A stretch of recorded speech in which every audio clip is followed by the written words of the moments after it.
অবরুদ্ধ গাজা উপত্যকায় আগ্রাসন চালানোর কারণে ইসরায়েলিদের প্রবেশের উপর নিষেধাজ্ঞা আরোপের ঘোষণা দিয়েছে মালদ্বীপ সরকার।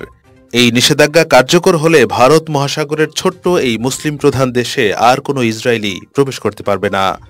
আল জাজিরার খবরে বলা হয়েছে, হোমল্যান্ড সিকিউরিটি অ্যান্ড টেকনোলজি মন্ত্রী আলী আহসান প্রেসিডেন্টের কার্যালয়ে আয়োজিত এক সংবাদ সম্মেলনে এই সিদ্ধান্তের কথা ঘোষণা করেছেন। এ সময় তিনি ফিলিস্তিনি রাষ্ট্রদূত নিয়োগ ও ফিলিস্তিনি শরণার্থীদের জন্য জাতিসংঘের সংস্থা ইউএনআরডব্লিউকে সমর্থন করার জন্য একটি তহবিল সংগ্রহের প্রচারণারও ঘোষণা দেন। এদিকে মালদ্বীপের প্রেসিডেন্ট কার্যালয় থেকে এক বিবৃতিতে বলা হয়েছে, ইসরায়েলি পাসপোর্টধারীদের উপর নিষেধাজ্ঞা আরোপ করার সিদ্ধান্ত নিয়েছেন প্রেসিডেন্ট মোহাম্মদ মুইজ্জু।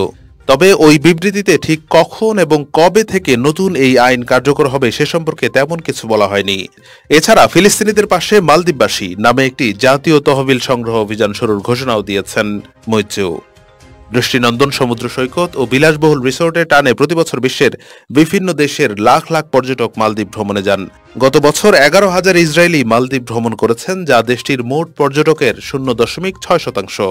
তবে মালদ্বীপের সরকারি তথ্য অনুযায়ী চলতি বছরের প্রথম 4 মাসে মালদ্বীপে যাওয়া ইসরায়েলিদের সংখ্যা 528 জনে নেমে এসেছে।